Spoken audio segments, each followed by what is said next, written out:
اللہ تبارک و تعالیٰ نے سورہ مجادلہ آیت نمبر 12 میں یہ جو آیت نازل ہوئی، اللہ تبارک و تعالیٰ نے ارشاد فرمایا،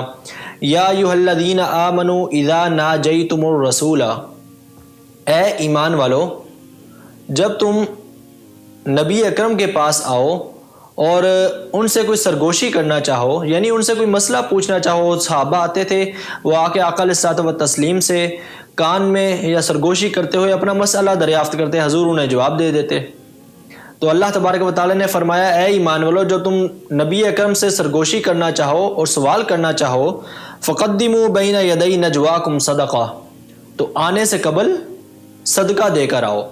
یعنی آقا علیہ الصلوۃ والسلام سے سوال کرو، جو تم نے مسئلہ پوچھنا ہے وہ پوچھو، لیکن اس مسئلے سے پہلے اللہ تبارک و تعالیٰ کی بارگاہ میں کچھ نہ کچھ جو کر سکتے ہو وہ صدقہ دو۔ ذالک خیر لکم وطہر، یہ تمہارے لیے بہتر ہے اور پاکیزہ ہے۔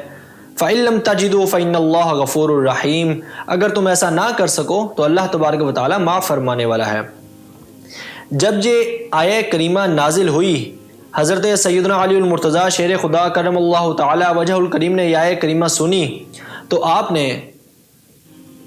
کے پاس جو کچھ تھا، بعض نے کہا 1 دینار تھا، بعض نے کہا 1 درہم تھا، بہرحال آپ کے پاس جو کچھ تھا آپ نے وہ صدقہ کیا، اور وہ صدقہ کر کے آقا علیہ الصلوۃ والسلام سے سوال پوچھا،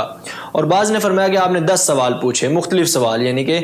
آپ 1 درہم صدقہ کرتے، حضور سے 1 سوال پوچھتے، پھر 1 درہم صدقہ کیا، پھر حضور سے 1 سوال پوچھا، تو لیکن یہ ایک ہی وقت میں تھا، ایک ہی چھوٹی سی مجلس میں یہ سب کچھ ہوا۔